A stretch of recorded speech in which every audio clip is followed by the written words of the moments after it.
The DCU contains some of the most iconic superheroes ever to be created. There's no denying that. But if there's one criticism to be leveled against their long and storied history, it's this. The DCU is one convoluted place, to say the least. In between a multitude of multiverse-shattering crises, flashpoints, rebirths, and everything in between, it's hard to determine which is canon or not.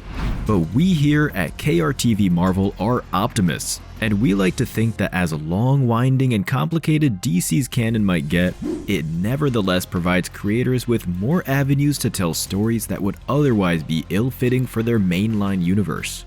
One such example of this is Plastic Man's origin during the line-wide reboot of the DCU, the New 52. And that's exactly what we're about to tell you in this video, guys. So, please don't forget to hit like and smash that subscribe button for the best in pop culture content brought to you by our channel, KRTV Marvel. Whatever happened to the Man of Malleability? For the most part, Plastic Man's origins share a similar through line in spite of the numerous retcons and reboots that have happened to him throughout the decades.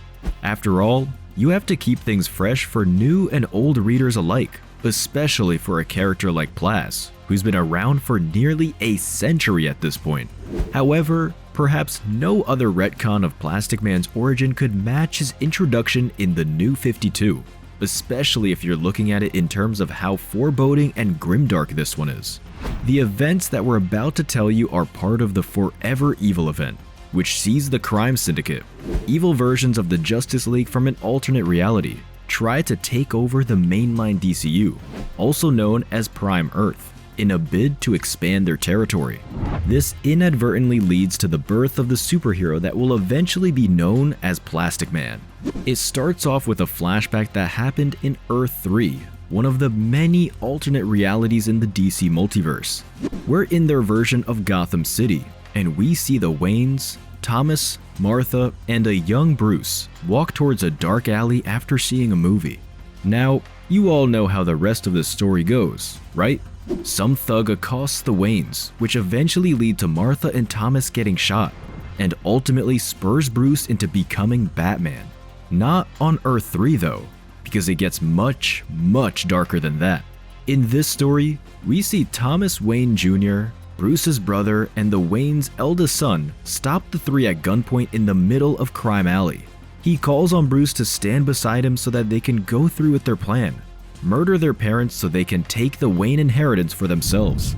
However, Bruce gets cold feet and tries to stop Junior from shooting their mom and dad. A fight between the two kids ensues, but then someone with a gun shoots Martha, Thomas Sr., and Bruce from the shadows. It's revealed to be Alfred, who's in cahoots with Junior. He then hands the gun to the last remaining Wayne. Junior points it at Bruce and gives the kill shot.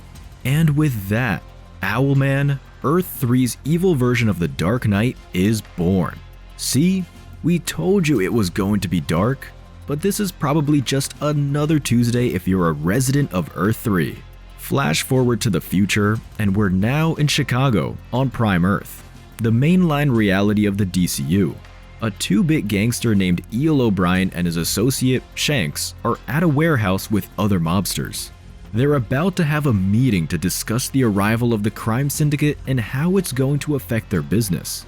Eel tells Shanks his concerns about this new world order, one where petty criminals like them have gone the way of the dodo, replaced by super-powered costumed criminals. Eel's feeling a bit optimistic. After all, these supervillains and their grand plans don't care about small-time criminals like them. Their conversation is cut short though, when none other than Thomas Wayne Jr., now the feared criminal mastermind known as Owlman, bursts from the shadows to ambush the meeting. Chaos ensues, and everyone is either dead or incapacitated, including Shanks.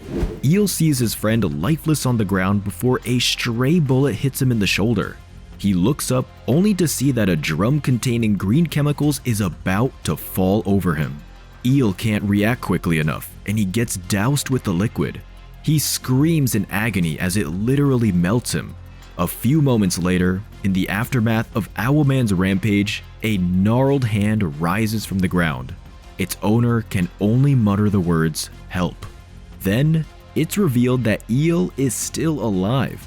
The chemical bath didn't quite kill him.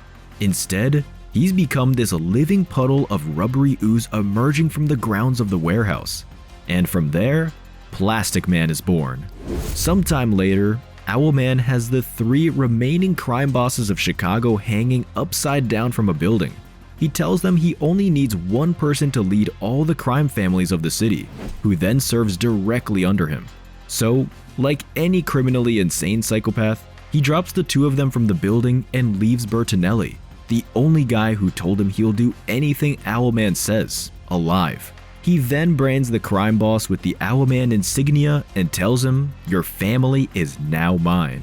Later, Owlman gets back to the crime syndicate's base where he's holding Richard Grayson, aka Nightwing, as hostage. First, he meets with Grid, the evil version of Cyborg, and tells him that he wants no surveillance cameras present when he visits Nightwing. Grid agrees and does as he's told. He then asks Alfred what Owlman wants with Nightwing and why Alfred remains in Owlman's service, to which the butler replies by saying it's about rebuilding Thomas Jr.'s family. Say what you want about Owlman, but we're betting Vin Diesel is going to love this guy. Inside the room where he's holding Nightwing, Owlman reveals that the Richard Grayson of Earth 3, who's long been dead, was the last living member of a family of criminal acrobats who used their circus as a front for their money laundering operation. He then tries to convince Nightwing to join him at his side, but he refuses and breaks out of his constraints. They get into a fight, but Owlman ultimately overpowers him. Nightwing then asks Owlman what he needs him for. The criminal mastermind says that he plans on betraying the crime syndicate because it's either Ultraman, the evil version of Superman, and his team ends up laying waste to Prime Earth, or Owlman maintains order without them, no matter how tyrannical his rule might be. Owlman asks Nightwing to join him one more time, and realizing that he's out of options, he agrees. Unbeknownst to the two, Superwoman, Earth 3's very own evil version of Wonder Woman, is listening in on them. What do you guys think of these evil Justice League counterparts from Earth 3 and Plastic Man's dark origin? Do you have other supervillain teams you want to see? Let us know in the comments section below. And if you want to see more of the best pop culture content, don't forget to subscribe to our channel. We'll see you next time here on KRTV Marvel.